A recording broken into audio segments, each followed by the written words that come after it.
دو قاضی جہنم میں اور ایک قاضی جنت میں۔ حضرت مکرمہ رضی اللہ تعالیٰ عنہ فرماتے ہیں کہ بنی اسرائیل میں 3 قاضی تھے، ان میں سے ایک کا انتقال ہو گیا، پھر اس کی جگہ کسی اور کو مقرر کر لیا گیا۔ انہوں نے خوب فیصلے کیے، پھر اللہ نے ان کا امتحان لینے کے لیے ایک فرشتہ بھیجا۔ فرشتہ نے ایک آدمی کو دیکھا، وہ اپنی گائے کو پانی پلا رہا تھا اور گائے کے پیچھے اس کا بچڑا کھڑا تھا۔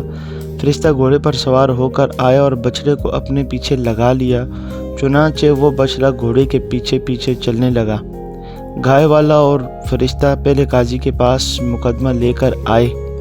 فرشتے کے پاس قیمتی موتی تھے، اس نے قاضی کو دے دیے اور کہا کہ آپ فیصلہ میرے حق میں کر دیجئے کہ یہ بچڑا میرا ہے۔ قاضی نے کہا میں کیسے فیصلہ کر دوں کہ بچڑا تمہارا ہے؟ فرشتے نے کہا وہ اس طرح کہ گھوڑا، گائے اور بچڑا تینوں کو چھوڑ دے۔ اگر بچڑا گھوڑے کے پیچھے چلنے لگے تو سمجھ لیجئے کہ بچڑا میرا ہے۔ چنانچہ قاضی نے ایسا ہی کیا کہ وہ بچڑا گھوڑے کے ساتھ چلنے لگا تو قاضی نے فرشتے کے حق میں فیصلہ کر دیا کہ بچڑا تم لے جاؤ۔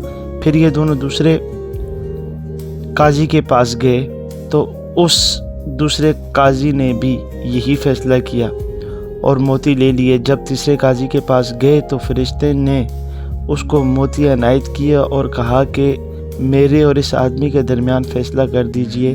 یہ سن کر قاضی نے کہا مجھے تو حیض آ رہا ہے۔ فرشتے نے کہا سبحان اللہ، کیا کہہ رہے ہیں؟ مرد کو بھی حیض آتا ہے؟ قاضی نے جواب دیا کہیں ایسا ہوا ہے کہ گھوڑا بچڑا جنتا ہو؟ چنانچہ قاضی نے گائے والے کے حق میں بچڑے کا حکم صادر کر دیا۔ امام دمیری رحمۃ اللہ علیہ کہتے ہیں کہ انہی جیسے قاضیوں کے بارے میں اللہ کے رسول صلی اللہ علیہ وآلہ وسلم نے ارشاد فرمایا 2 قاضی جہنم میں ہوں گے اور ایک قاضی جنت میں۔ قاضی کا عہدہ اسلام میں بہت ہی اہمیت کا حامل ہے، اور ایک آج کل کے قاضی ہیں جو چند روپوں کی خاطر اپنے ایمان کا سودا کر دیتے ہیں۔ اللہ ہمیں حق بجانب ہونے کی توفیق دے۔ قرآن پاک میں آتا ہے وَاعْتَصِمُوا بِحَبْلِ اللَّهِ جَمِيعًا، مفہوم کہ اللہ کی رسی کو مضبوطی سے تھامے رکھو۔